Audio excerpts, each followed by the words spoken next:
You've likely heard the quote attributed to Albert Einstein: sit with a pretty girl for 2 hours, and it feels like a minute.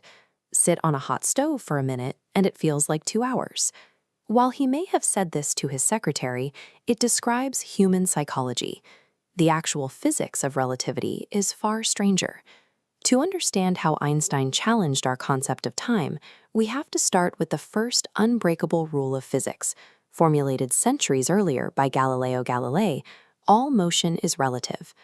Galileo realized that if you are standing on the deck of a ship moving smoothly across the water, you can only measure the speed of a passing ship relative to your own.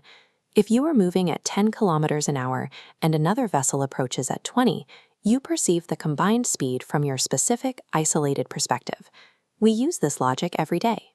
If you are driving on a highway at 100 kilometers an hour and the car in the next lane is traveling at the exact same speed, it appears to be standing still.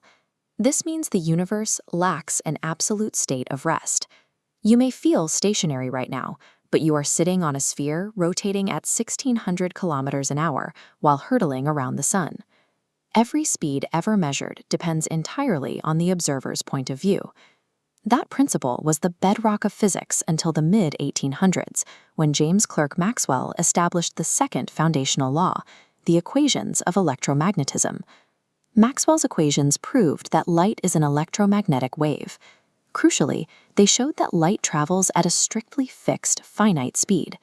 This created a paradox that threatened to dismantle physics. If Galileo was right and all motion is relative, what exactly is the fixed speed of light relative to? Imagine standing on a train traveling at near the speed of light and shining a flashlight straight ahead. Galileo's math says you should add the speed of the train to the speed of the light beam, but Maxwell's math says light cannot travel faster than its fixed limit, regardless of how fast the flashlight is moving.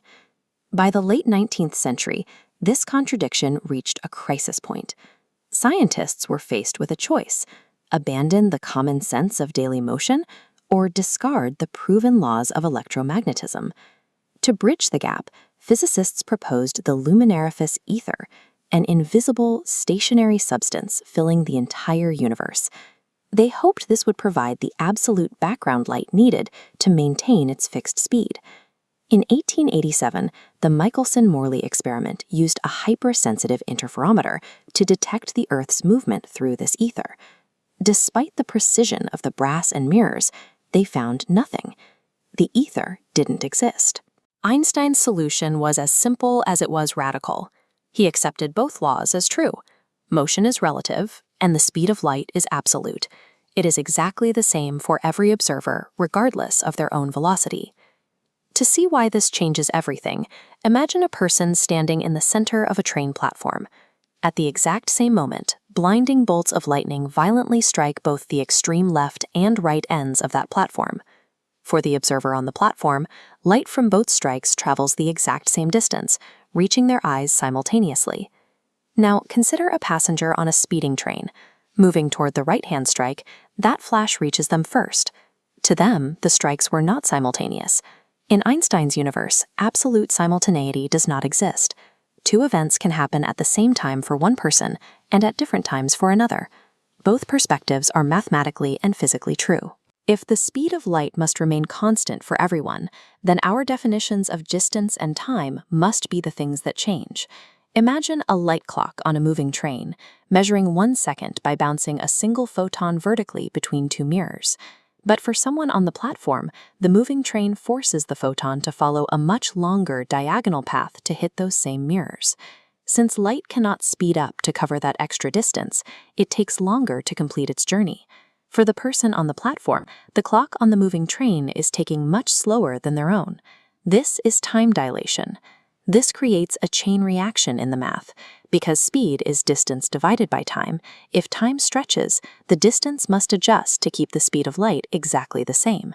To the observer on the platform, the train physically compresses in the direction of its motion, a literal squeezing of space called length contraction. Time is not a universal background clock ticking for everyone. It is a personal, flexible fabric, directly tied to how fast you are moving through the universe. These thought experiments describe the physical rules of our universe. They dictate how objects interact at the most fundamental levels of reality.